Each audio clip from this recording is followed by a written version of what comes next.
Welcome back. Gruhalakshmi ಮತ್ತು ಅನ್ನಭಾಗ್ಯ ಯೋಜನೆಯಲ್ಲಿ ಪರಿಷ್ಕರಣೆ ಇರುತ್ತೆ ಅಂತ ರಿಪಬ್ಲಿಕ್ ಕನ್ನಡಕ್ಕೆ ಕೆಎಚ್ ಮುನಿಯಪ್ಪ ಎಕ್ಸ್ಕ್ಲೂಸಿವ್ ಆಗಿ ಹೇಳಿಕೆಯನ್ನ ಕೊಟ್ಟಿದ್ದಾರೆ. ಗ್ಯಾರಂಟಿ ಯೋಜನೆಗಳನ್ನ ಯಾವ ಕಾರಣಕ್ಕೂ ನಿಲ್ಲಿಸಲ್ಲ. ಗೃಹಲಕ್ಷ್ಮಿ ಅನ್ನಭಾಗ್ಯ ಯೋಜನೆಗಳ ಪರಿಷ್ಕರಣೆ ಆಗಬೇಕು. ಈ ಎರಡೂ ಯೋಜನೆಗಳ ಪರಿಷ್ಕರಣೆ ಆಗತ್ತೆ ಅಂತ ದೆಹಲಿಯಲ್ಲಿ ಸಚಿವ ಕೆಎಚ್ ಮುನಿಯಪ್ಪ ಹೇಳಿಕೆ ಕೊಟ್ಟಿದ್ದಾರೆ.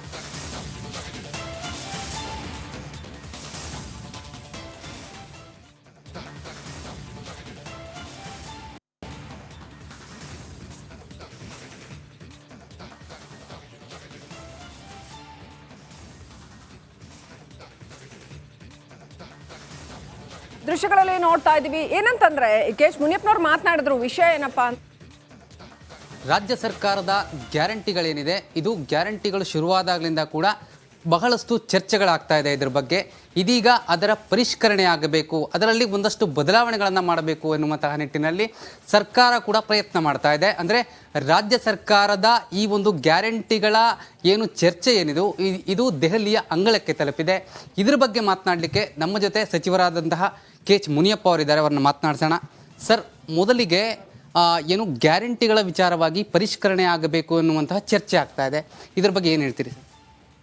ಪರಿಷ್ಕರಣೆ ಕಾರ್ಯ ಪ್ರಾರಂಭ ಆಗಿದೆ.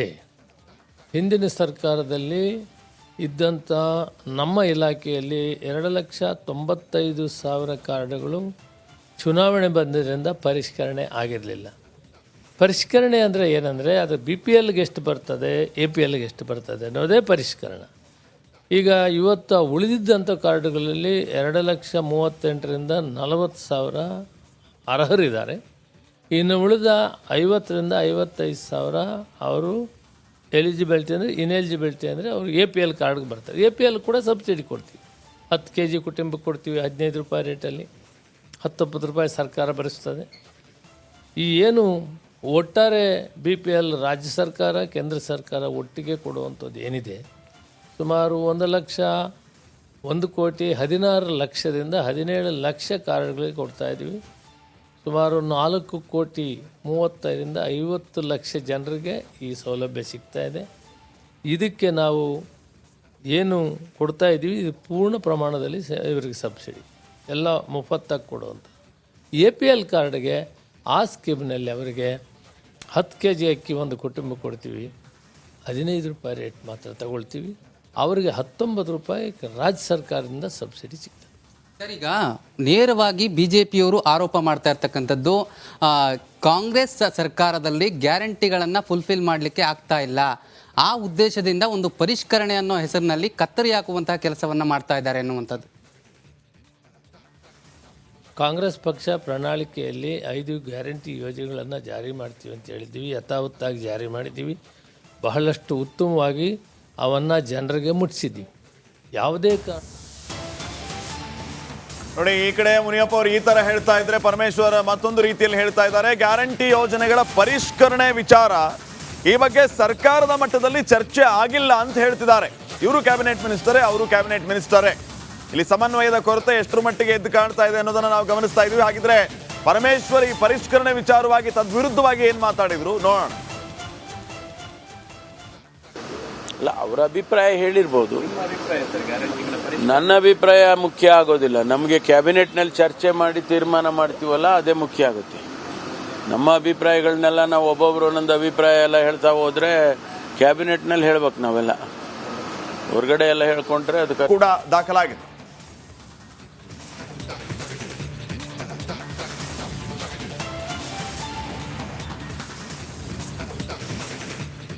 ಸಾಕಷ್ಟು ಸಂಕಷ್ಟಗಳ ಸುಳಿಯಲ್ಲಿ ಸಿಕ್ಕಾಕೊಂಡಿರೋ ಕಲಾವಿದರ ಸಂಘ ವಿಘ್ನಗಳ ನಿವಾರಣೆಗಾಗಿ ವಿಘ್ನೇಶ್ವರನ ಮೊರೆ ಹೋಗಿದೆ. ಕಲಾವಿದರ ಸಂಘದಲ್ಲಿ ಗಣ ಹೋಮ ಮುಂತಾದ ಹೋಮಗಳನ್ನ ಇಟ್ಕೊಂಡಿದ್ದಾರೆ. ಚಂದನವನದ ಪರ ಹಿರಿಯ ನಟ ದೊಡ್ಡಣ್ಣ ಹೋಮ ಮಾಡ್ತಾ ಇದ್ದಾರೆ. ಮೃತ್ಯುಂಜಯ ಹೋಮ, ಸರ್ಪಶಾಂತಿ, ಆಶ್ಲೇಷ ಬಲಿ ಹೋಮ ಇದೆಲ್ಲ ಕೂಡ ನಡೆಸ್ತಾ ಇದ್ದಾರೆ. ನಟ ಪ್ರೇಮ್ ದಂಪತಿ ಸೇರಿ ಕಲಾವಿದರು ಅನೇಕರು ಭಾಗಿಯಾಗಿದ್ದಾರೆ. ಬೆಳಕಿನಿಂದಾನೂ ಕೂಡ ನಿರಂತರವಾಗಿ ಹೋಮಗಳು ನಡೀತಾ ಇದೆ. ಕಳೆದ 4-5 ವರ್ಷಗಳಿಂದ ಚಿತ್ರರಂಗದಲ್ಲಿ ಸಾಕಷ್ಟು ಸಮಸ್ಯೆ ಕಂಡು ಬರ್ತಾ ಇದೆ. ಸಮಸ್ಯೆಗಳಿಂದ ಪರಿಹಾರ ಕಂಡುಕೊಳ್ಳೋಕೆ ಈ ಹೋಮ ಹವನ ಎಲ್ಲ ಮಾಡ್ತಿದ್ದೀವಿ ಅಂತ ಕಲಾವಿದರು ಹೇಳಿದ್ದಾರೆ.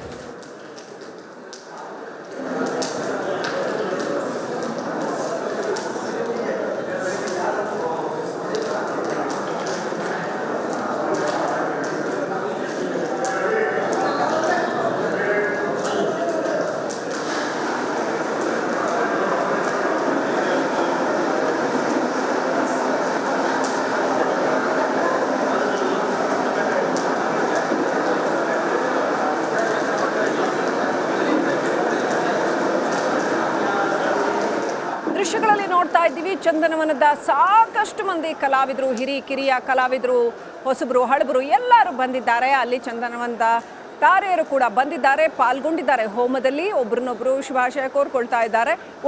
ಒಟ್ಟು ಚಂದನವನದ ಒಳಿತಿಗಾಗಿ ಸಮಸ್ಯೆಗಳೆಲ್ಲ ಪರಿಹಾರವಾಗಲಿ ಅಂತ ಈ ಥರ ಒಂದು ಪೂಜೆ ಹೋಮ ಇದೆಲ್ಲ ಮಾಡಿಸ್ತಾ ಇದ್ದೀವಿ ಅಂತ ರಾಕ್ಲೈನ್ ವೆಂಕಟೇಶ್ ಮತ್ತು ದೊಡ್ಡಣ್ಣ ನೇತೃತ್ವದಲ್ಲಿ ಇದನ್ನು ಮಾಡಲಾಯಿತು. ಕಲಾವಿದರ ಸಂಘದಲ್ಲಿ ಹೋಮವನ್ನು ಇಟ್ಟಿದೆ. ನಟಿ ಗಿರಿಜಾ ಲೋಕೇಶ್ ಅವರು ಭಾಗಿಯಾಗಿದ್ದಾರೆ. ನಮ್ಮ ಜೊತೆಗೆ ಅವರಿದ್ದರೆ ಬನ್ನಿ ಮಾತಾಡ್ಸೋಣ. ಮ್ಯಾಮ್, ಇವತ್ತು ಹೋಮವನದಲ್ಲಿ ಭಾಗಿಯಾಗಿದ್ದೀರಾ, ಏನು ಹೇಳ್ತೀರಿ ಮೇಡಮ್ ಅಂತ? ತುಂಬ ಖುಷಿ ಆಗ್ತಿದೆ. ಆ ದೇವರನ್ನು ಯಾರು ಬಿಟ್ಟರು ಆ ದೇವ್ರ ಕೈ ಬಿಡಲ್ಲ ಅನ್ನೋ ಒಂದು ನಂಬಿಕೆ ನಮಗಿದೆ. ಸೊ ಹಾಗಾಗಿ ನಮ್ಮ ಅಪ್ಪನ ಗಟ್ಟಿಯಾಗಿ ಹಿಡ್ಕೊಂಡ್ಬಿಟ್ರೆ ಎಲ್ಲರಿಗೂ ನೋಡಿ, ನಮ್ಮಿಂದ ನೀವು ಬದುಕ್ತೀರಾ, ನಿಮ್ಮಿಂದ ಸಾಕಷ್ಟು ಜನ ಬದುಕ್ತಾರ, ಎಲ್ಲ ನೋಡ್ತಾರೆ, ನಿಮ್ಮನ್ನು ನೋಡ್ತಾರೆ, ಏನೇನು ಸುದ್ದಿ ಕೊಡ್ತೀರಾ ನೀವು ಅಂತ ಎಲ್ಲರೂ ನೋಡ್ತಾರೆ. ಸೊ ಹಾಗಾಗಿ ಎಲ್ಲರೂ ಒಬ್ಬರಿಂದ ಒಬ್ಬರು ಚೈನ್ ಇದ್ದಂಗೆ ಒಂದು ಕೊಂಡಿ ಕಳ್ಸ್ಕೊಂಡ್ರು ಪಾತಾಳಕ್ಕೆ ಬಿದ್ದೋಗ್ತೀವಿ ಅಲ್ವಾ. ಸೊ ಹಾಗಾಗಿ ಎಲ್ಲರಿಗೂ ಎಲ್ಲರಿಗೂ ಒಳ್ಳೇದಾಗಬೇಕು ಅಂತ ದೇವರಲ್ಲಿ ಕೇಳಿ. ಯಾಕಂದರೆ ಇತ್ತೀಚಿನ ಕನ್ನಡ ಚಿತ್ರರಂಗ ಎಲ್ಲ ಒಂದು ಕಡೆ ಫ್ಲಾಪ್ಗಳು ಆಗ್ತಿದ್ದಾವೆ, ಸಿನಿಮಾಗಳು ಓಡ್ತಾ ಇಲ್ಲ, ಮತ್ತೊಂದು ಕಡೆ ಸಿಂಗಲ್ ಥಿಯೇಟರ್ಗಳು ಬಂದ್ ಆಗ್ತಿದ್ವಿ. ಈ ಒಂದು ಹೋಮ ಹವನ ಎಷ್ಟು ಪ್ರಾಮುಖ್ಯತೆ ವಹಿಸುತ್ತೆ ಮೇಡಮ್ ಅಂತ? ನಂಬಿಕೆ ಇವರೇ, ನಂಬಿಕೆ, ಇನ್ನೇನೂ ಇಲ್ಲ. ದೇವ್ರು ಇದ್ದಾನೆ ಅನ್ನೋದೇ ಒಂದು ನಂಬಿಕೆ, ಭೂಮಿ ತಿರುಗ್ತಾ ಇದೆ ಅನ್ನೋದೇ ಒಂದು ನಂಬಿಕೆ. ಎಲ್ಲ ನಂಬಿಕೆ ಮೇಲೆ ಬದುಕ್ತಾ ಇದ್ದೀವಿ ನಾವು. ಸೊ ಆ ನಂಬಿಕೆನೇ ನಮ್ಮನ್ನು ಕಾಪಾಡಬೇಕು ಅಷ್ಟೇ.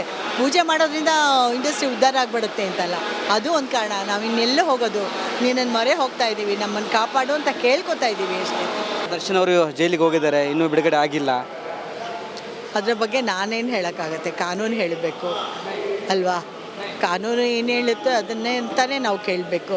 ನಾವೇನು ಹೇಳೋಕ್ಕಾಗಲ್ಲ. ಅವನಿಗೆ ಅವನ ಮನಸ್ಥಿತಿ, ಅವ್ನ ನೆಮ್ಮದಿ ಕೊಡಲಿ ಅಂತಲೂ ಪ್ರಾರ್ಥನೆ ಮಾಡ್ತಾ ಇರ್ಬೋದು.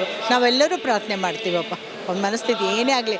ಅವನು ಊಟಕ್ಕೆ ಕೂತಾಗ ಎಷ್ಟು ಬಗೆ ಊಟ ತರಿಸೋನು ಗೊತ್ತಾ, ಎಷ್ಟು ಬಗೆ. ಎಲ್ಲರೂ ತಿನ್ನಬೇಕು, ಬನ್ನಿ ಅಂತ ಕರೆದು ಎಷ್ಟು ಬಗೆ ಊಟನ ತರಿಸಿ ಅವರೆಲ್ಲರಿಗೂ ಬಡಿಸಿ ಆಮೇಲೆ ಅವ್ನು ಕೂತ್ಕೊಂಡು ತಿನ್ನೋನು.